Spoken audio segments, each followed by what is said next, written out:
制作在竹筐里，宛如布娃娃一样的小熊是福宝70天大食。这个时期，据兽医的检查，福宝开始长牙齿了。这个时期，福宝已经可以在妈妈吃饭时自己玩了。只不过，爱宝在看到福宝要吃奶时，依旧会第一时间放下自己的事情来喂福宝。这个时期，爱宝还是很累的，而福宝这胖嘟嘟的模样，就是爱宝用自己的辛苦换来的。爱宝这颗迷糊的眼神和福宝充满希望与精神力的眼神产生了鲜明的对比。爱宝用自己的辛苦换来了福宝的健康长大。不过时间很快来到福宝的100天以后，这时爱宝开始散养福宝了。福宝也开始从以前一天睡23小时，到现在开始睡21至22小时。而这个时期里，饲养员们也开始着手为福宝制作丰容了。因为福宝对于饲养员以及韩国来说都是历史性的，所以饲养员们都想把最好的给福宝。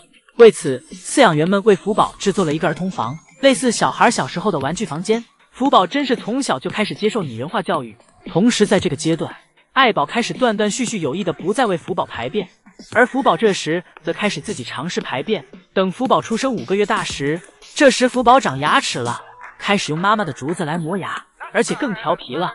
江爷爷在日记中讲到，这天福宝因为调皮被妈妈揍了几次，挨揍后的福宝就变得老实了。不过一会儿爷爷进去后，福宝又开始了调皮。福宝怕妈妈，但不怕爷爷。同时这个时期，福宝迎接了自己的第一次外出，只不过不敢离妈妈太远。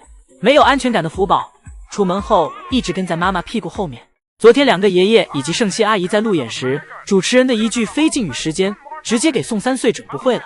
意思就是这个环节他们不需要在意对方是不是自己的前辈，因为韩国对于前辈的问题向来比较严谨，晚辈平时做的工作远比前辈们做的要多，所以这环节则是辈分最小的盛熙阿姨的主场，让其就是说一些平时无法对前辈说的话，例如他们平时怎么压榨自己的，以及反过来晚辈让前辈做一些事情。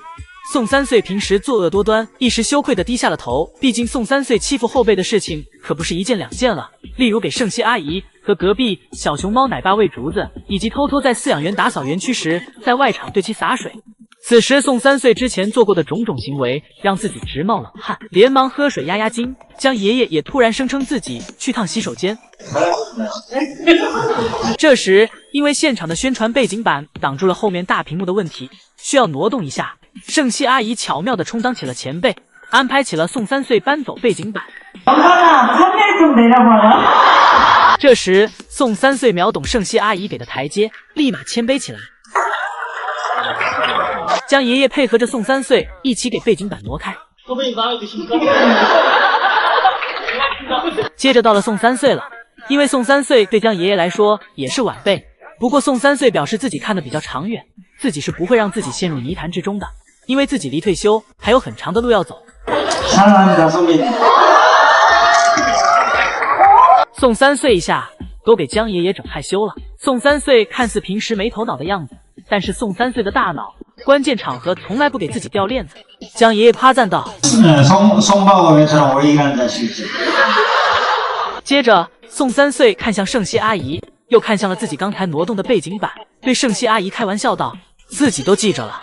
最后又是老实人盛熙阿姨承受了所有。宋爷爷这怎么又跪了？这是真打算给瑞宝辉宝挂网上啊，让网友批评瑞宝辉宝总是欺负老头。今天下班点到了，爱宝和瑞宝辉宝母女3个整齐的坐在小亭子上。原本宋3岁以为这母女3个是在为下班做准备，于是宋3岁便想用简单的呼喊声办大事儿。宋3岁在员工通道门口呼喊着爱宝，爱宝是听话的，听到宋3岁的呼喊声后，便从小亭子上下来，走向了宋3岁。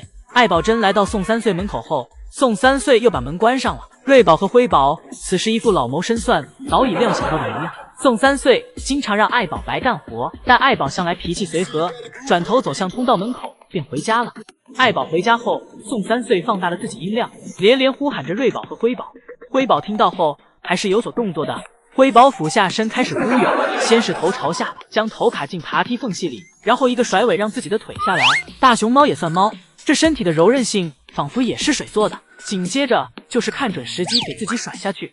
辉宝从爬梯摔到地上后便不想动了，辉宝表示自己累了，需要休息一会儿。但宋3岁的叫喊声越来越大，不过这声叫喊也给辉宝走神的思绪重新拉了回来。辉宝立马爬起来向通道门口走去。此时宋3岁在房间里是这样的，一会儿趴在员工通道的窗户看看，一会儿再看看熊猫通道，辉宝也没有进来。等辉宝进来后，园区就只剩下瑞宝了。宋三岁眼看自己不管怎么叫瑞宝都无动于衷，于是便来到园区放大招了。宋三岁先是拿着小苹果放在瑞宝的小鼻子上，给其闻了闻，吸引瑞宝的注意，然后扑通一下给瑞宝跪下了。瑞宝眼看宋三岁又整这出，这不是妥妥给自己折寿吗？吓得辉宝立马从小亭子上下来，让宋三岁赶紧起来。宋三岁眼瞅计谋得逞，便来到通道门口等瑞宝。瑞宝跑过来后，直接歪倒在了宋三岁的怀里。瑞宝此时还对宋三岁给的小苹果意犹未尽。宋三岁将手里最后一块小苹果喂给瑞宝后起身离开，给瑞宝去开门。瑞宝再次听到宋三岁呼喊声后，便乖乖走了回去。之所以大家都叫宋三岁，是有原因的。当别人都在看瑞宝辉宝的生日现场时，宋三岁这里偷偷玩起了宝家放置在园区外面的超大号蛋糕咕卡。宋三岁拿着宝家的生日立牌表示，这个月谁过生日，就在上面贴上属于他的生日蜡烛。宋三岁表示，下一个自己将会贴福。而这周，随着饲养员们的努力，瑞宝和辉宝这里已经能够自己下班了。但现在新的问题是，乐宝这里又不想下班了。爷爷这里经常在接乐宝下班时发出一些奇怪的声音。설마, 네. 还有瞬间大喊乐宝名字。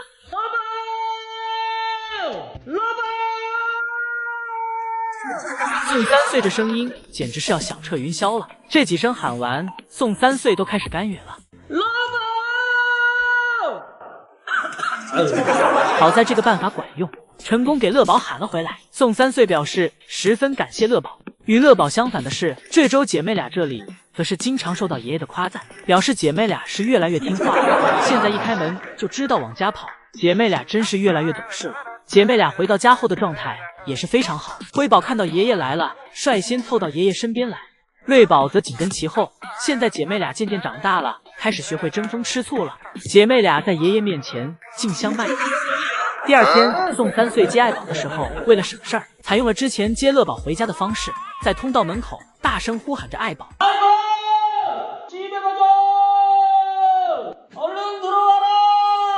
宋三岁这两声都快给爱宝喊自闭了。爱宝赶紧走回家，让宋三岁别再喊了，表示姨姨们都还在呢，太丢人了。